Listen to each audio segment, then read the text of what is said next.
Scuderia Ferrari, especially with Charles Leclerc, is not satisfied with the results in the first round of the 2024 Formula One season, the Bahrain Grand Prix. A podium finish for the SF24 is not enough. More was expected, and perhaps, under different circumstances, things could have gone better.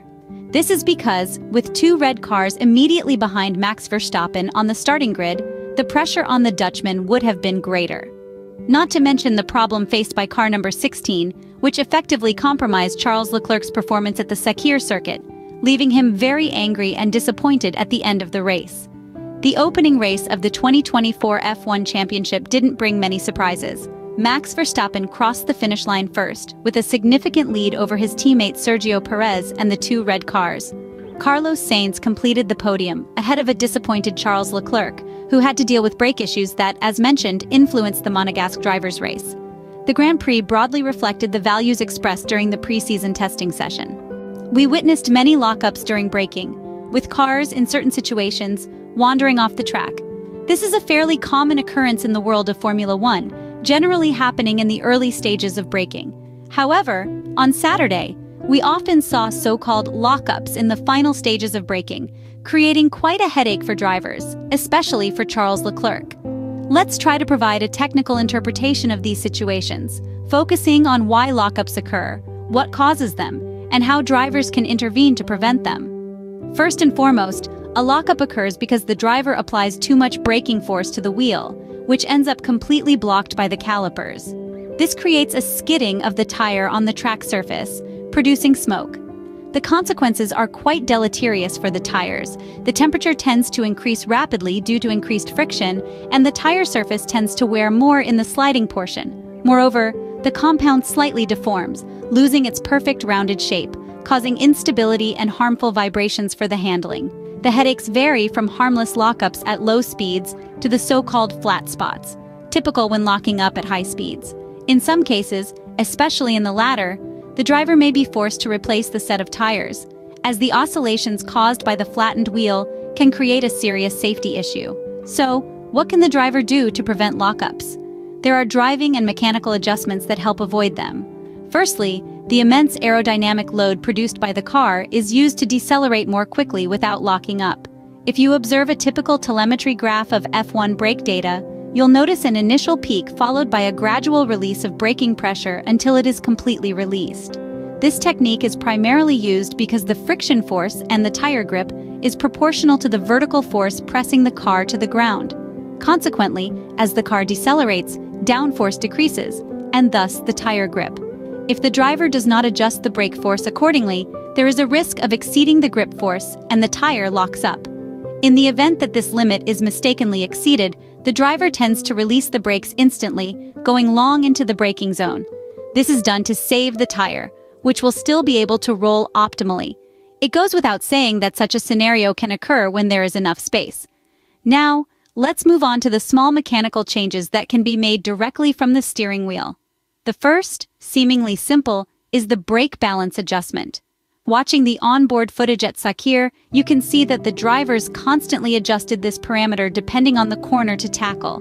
In slow corners preceded by strong braking, the brake balance was moved to the front, following the weight transfer that tends to load the front axle due to inertia.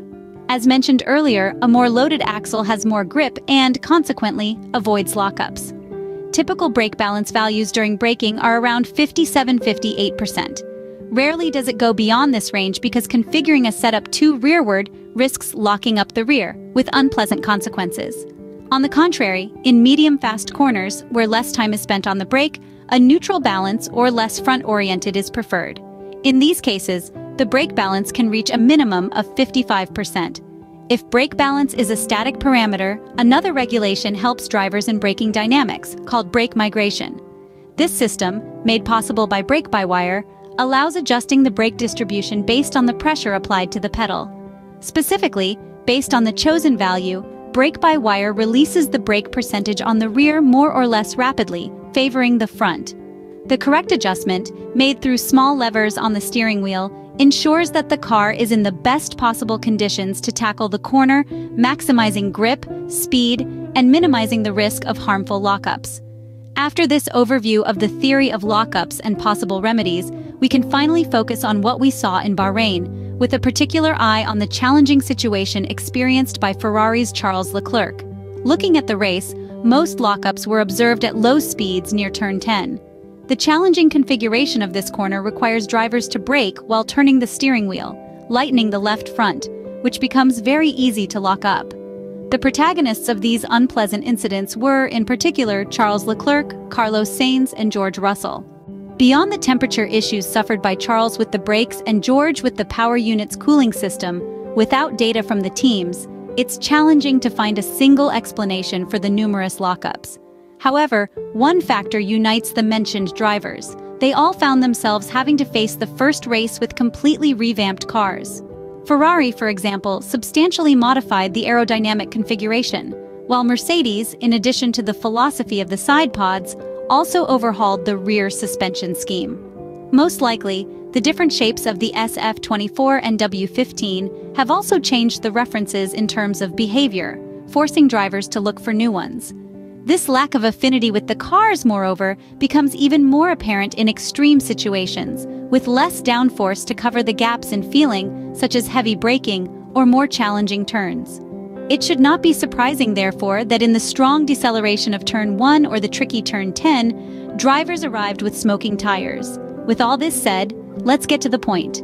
As we know from the very early stages of the race, car number 16 suffered a clear problem with the braking system. The temperatures on the front axle were significantly imbalanced between the brake discs. When such an issue occurs between the front and rear of the car, being able to read the issue is much more factual, and through different configurations, the problem can be largely resolved. On the contrary, when the imbalance occurs on the same axle, front or rear, so on the individual wheel compared to the other in front or behind, resolving the issue is not possible. The trouble experienced by Charles Leclerc caused the car to tend to slide to the right during braking, a context that, in turn, complicates another factor: the different stress on the tires, which suffered different temperatures, modifying the correct working range of the warmer left side tire. For this reason, the Monegasque had to manage a different degree of heat on the front of this tire, with all that entails. We are referring to the sweeping turns where he automatically had to slow down to avoid overloading the tire. In all this, we must add one more thing. The oversteering behavior of Charles Leclerc's SF24 increased. Before making the pit stop and switching to the hard tires, the Ferrari driver didn't understand what was happening on the radio. Once the set of soft tires he started the race with was set aside, the words of the Ferrari driver were iconic. There was something wrong with this set of tires. It's like the front tires went crazy. Some people have suggested that debris might have clogged the brakes. This is an incorrect hypothesis, since, during the tire change, the mechanics didn't even approach the brake duct, simply changing the tires. Now, let's move on to Fred Vasseur's words at the end of the race. The French manager enters the post-race communication between Charles and his race engineer, Xavi Marcos, with a strong tone, just as the Spanish engineer was trying to explain the reasons related to the problem. Fred essentially stops the conversation abruptly, using a short, decisive, and quite emblematic phrase within the context. We'll explain later. Considering the various factors analyzed, the most likely possibilities could be three: an assembly error by the mechanics related to the braking system, a simple malfunction of the system due to a component breakage, or a manufacturing issue. In all cases, we are talking about a situation that could have been strongly avoided, which in fact infuriated Charles Leclerc, disappointed by yet another race outcome affected by technical problems. What happened will be investigated by Ferrari and Brembo to accurately determine the causes of the annoying issue.